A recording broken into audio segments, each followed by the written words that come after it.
Drugs గురించి తెలుసుకోవడం అంటే రెండు విధాలు ఉంటుంది.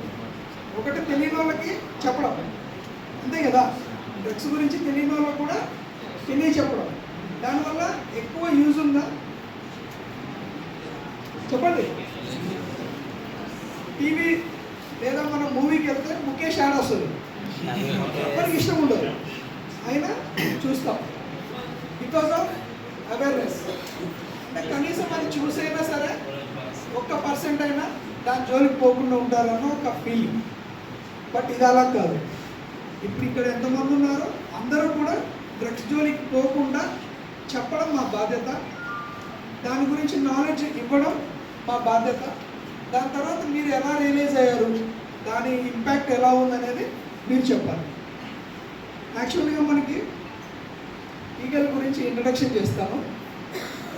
Eagle elite anti narcotic group for law enforcement అంటే ఈగల్ అన్న టీమ్ లేదా ఈగల్ అన్న మెంబర్స్ ఓన్లీ నార్కోటిక్స్ మీద మాత్రమే